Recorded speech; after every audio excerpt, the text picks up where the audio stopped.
അനധികൃത അവധിയിലുള്ളവർ ജോലിയിൽ തിരികെ പ്രവേശിക്കണമെന്ന നിർദ്ദേശം പാലിക്കാതെ ആരോഗ്യ പ്രവർത്തകർ. സമയപരിധി കഴിഞ്ഞിട്ടും ഡോക്ടർമാർ അടക്കമുള്ളവർ ജോലിയിൽ തിരികെ പ്രവേശിച്ചില്ല.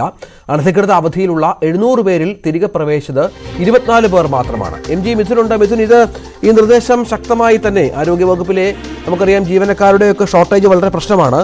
ഡോക്ടർമാരൊക്കെ പല സ്ഥലങ്ങളിലും ഇല്ലാത്ത അവസ്ഥയുണ്ട്. അങ്ങനെയാണ് ഇത്തരം നിർദ്ദേശത്തിലേക്ക് പോയത് ആരോഗ്യവകുപ്പ്. പക്ഷേ ആരും അത് അംഗീകരിക്കുന്നില്ല എന്നുള്ളതാണോ?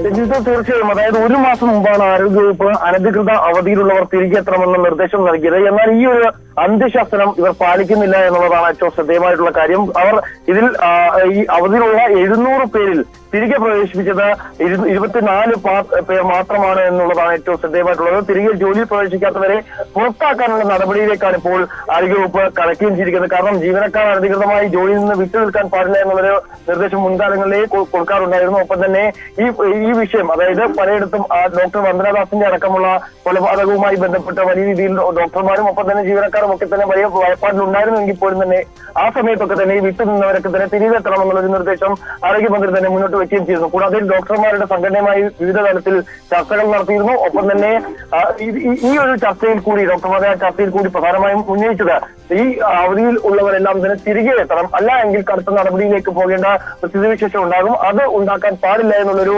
നിർദ്ദേശം ആരോഗ്യമന്ത്രി മുമ്പോട്ട് വെക്കുകയും ചെയ്തു. കൂടാതെ തന്നെ പൊതുജനാരോഗ്യം നിയമം കൃത്യമായി നടപ്പിലാക്കണം, മെഡിക്കൽ ഓഫീസർമാർക്ക് പൊതുജനാരോഗ്യ നിയമത്തിന് പ്രധാന പങ്കുണ്ട് തുടങ്ങിയ കാര്യങ്ങളും ഈ ഒരു യോഗത്തിൽ ഉയർന്നു വരികയും ചെയ്യുന്നു. അത് രോഗികളോട് സൗമ്യമായി പെരുമാറണം അടക്കമുള്ള നിർദ്ദേശങ്ങൾ നൽകുകയും ചെയ്യുന്നു. പക്ഷേ ഇക്കാര്യങ്ങളൊന്നും തന്നെ പാലിക്കുന്നില്ല എന്നുള്ളതാണ് ഏറ്റവും ശ്രദ്ധേയമായിട്ടുള്ള കാര്യം എന്നുള്ളതാണ്. അതുകൊണ്ട് തന്നെയാണ് ഒരു അന്ത്യശാസനം പാലിക്കാത്തതിനെ തുടർന്ന് കൂടുതൽ കടുത്ത നടപടിയിലേക്ക് ഇപ്പോൾ ആരോഗ്യവകുപ്പ് കടക്കാൻ പോകുന്നത്. ഈ 700 പേരിൽ 24 പേർ മാത്രമാണ് നിലവിൽ ഇപ്പോൾ ഹാജരായിട്ടുള്ളത്. ബാക്കിയുള്ളവർക്ക് ഇപ്പോൾ ഈ ഒരു അർജന്റായിട്ട് തന്നെ അവർ ഡ്യൂട്ടിയിലേക്ക് പ്രവേശിക്കണമെന്ന് നിർദ്ദേശം നൽകിയിട്ടുണ്ട്. അത് പാലിക്കില്ല എങ്കിൽ അവർക്കെതിരെ കടുത്ത നടപടികൾ, അതായത് സർവീസിൽ നിന്നടക്കം പിരിച്ചുവിടുന്ന അടക്കമുള്ള നടപടിയിലേക്ക് ഇപ്പോൾ കടക്കാനാണ് ആരോഗ്യവകുപ്പിന്റെ തീരുമാനം. ശരി, MG മിഥുൻ വിവരങ്ങൾ പങ്കുവച്ചു.